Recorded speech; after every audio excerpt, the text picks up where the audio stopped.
você já se perguntou qual é a função, uma das funções do Estatuto de Desarmamento, para que ele serve? Porque a gente já viu que não é para desarmar bandido, a gente já viu que não é para evitar acidente, nem homicídio, um aqui, outro ali, que acaba nos expondo a ditadores, a déspotas, mas existe ainda uma outra função bem interessante, Camila. Você consegue vislumbrar um palpite aí?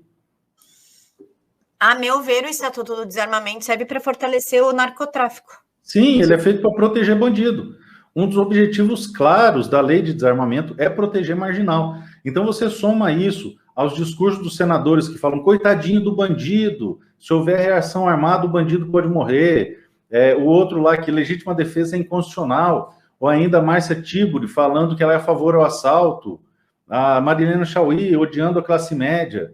Eles falando abertamente que nós temos que ser fuzilados. Sim, eles acreditam que nós temos que morrer. Então, para essas pessoas, quando um criminoso vem e mata um pai de família, é algo corriqueiro, é algo normal, faz parte do jogo. Agora, quando você pega e atinge a vítima da sociedade, aí não pode. É aquele mesmo conceito, Camila, de dívida histórica.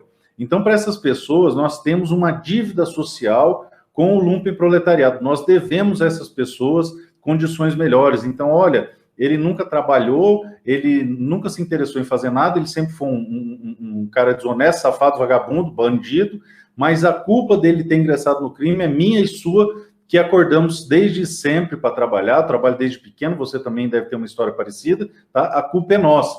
Nós que somos brancos, opressores, burgueses, que cometemos o crime de começar a trabalhar cedo e acordar cedo e dormir tarde. E aí, para estas pessoas, nós merecemos morrer, não tem problema nenhum, mas o criminoso deve ser poupado. Eles sabem, sim, que com o maior número de armas na mão de cidadãos vai resultar em duas coisas. Ou os queridinhos da Maria do Rosário vão parar de atacar as pessoas e arrumar uma outra fonte de renda, que seja o tráfico, ataque a banco, loja de carro, sei lá, parar de atacar o cidadão, ou eles vão acabar encontrando o cidadão armado e tendo um revés. E é isso que eles não querem. Outro ponto interessante, Camila, é o seguinte: o terror é uma das formas de controle social. Esse clima de balbúrdia, esse clima de desespero que nós temos no Brasil, que você pode tomar um tiro a qualquer momento, saindo da sua casa ou voltando do seu trabalho, essa é uma forma de controle social. Por quê? Porque o cidadão médio, tá? Da classe média baixa, está mais preocupado em ter sua casa invadida, está mais preocupado em ser assaltado e tomar um tiro na rua, do que efetivamente discutir as coisas importantes que regem o seu país. Então, o sujeito que está aterrorizado pela criminalidade nunca vai ter discernimento suficiente para discutir política. Gustavo Gayer voltou para nos abrilhantar. Só para deixar claro, Polon, eu fui trabalhar com 14 anos de idade em buffet, limpando o bumbum de criança. Gayer. Isso, já tem uns 30 anos que você está trabalhando, né, Camila? Não, peraí, eu tenho 36, que tem 30 que eu estou trabalhando. Um comentário que você falou, Marcos, da questão do medo como controle social, e eu lembrei hoje de uma parte, um dos trechos onde a doutora Anice foi humilhada lá na CPI, e ela falou exatamente isso, e ela se baseou, tentaram fazer uma destruição de reputação nela hoje, quando ela fez um comentário falando o que estão fazendo conosco, foi mais ou menos o que os nazistas fizeram na Alemanha com os judeus, né?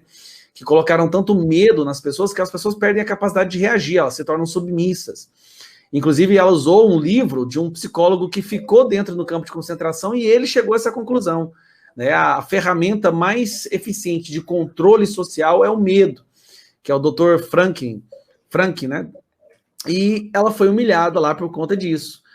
E eu achei interessante que você falou mais ou menos a mesma coisa, né? O medo deixa as pessoas suscetíveis a estado totalitários, a serem submissas, a entregar suas liberdades. E uma pessoa armada, ela é muito menos provável e propensa a entrar nesse estado de controle, né? Desse medo. Mas, assim, a gente está chegando no final da nossa live. Eu acho que a Camila tem mais uma pergunta, Camila.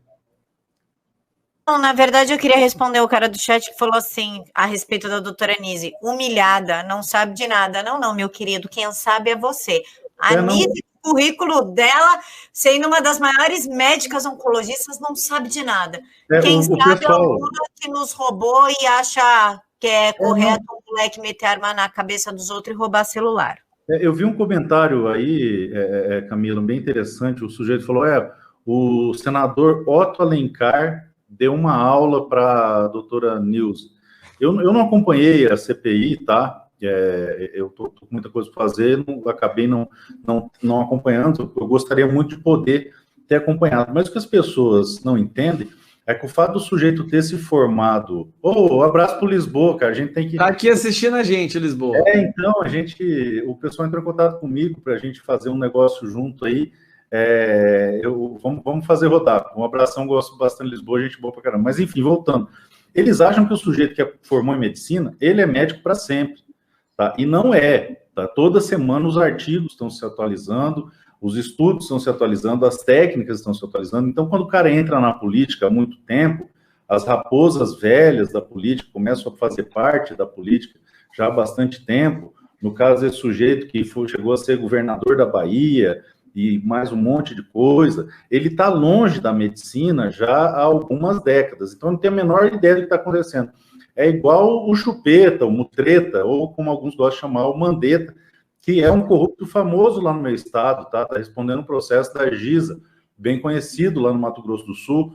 Quando o Bolsonaro escolheu ele, os sul-mato-grossenses ficaram bem chateados, porque ele é bem conhecido lá, tá? E o Mutreta não é médico já há muito tempo. Ele estudou medicina? Estudou, mas ele abandonou a profissão já há muito tempo. Então, falar que um político, tá? Mesmo tendo sido formado em medicina, deu aula para uma médica cientista, é de uma imaturidade terrível.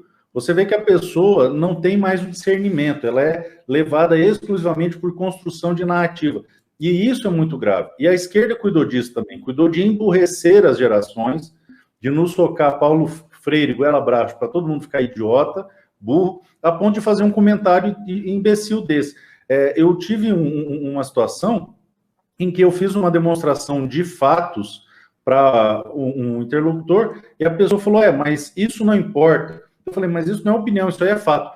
Mas esses fatos aí não me interessam, eu ainda assim sou contra o cidadão ter arma. Eu falei, não, tudo bem, você ser contra, mas qual o argumento? Armas matam. Eu acabei de demonstrar por fatos que as armas legais não impõem um aumento de crime, mas esses fatos a mim não interessam. Então, o sujeito que fez esse comentário, ele tem a mesma lógica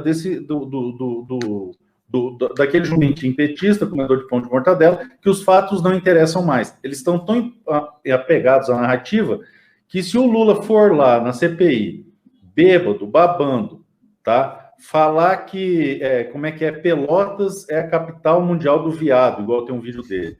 Convocar... Exportadora, né? Exportador de viado. Isso. Saudar as parlamentares de grelo duro, tá?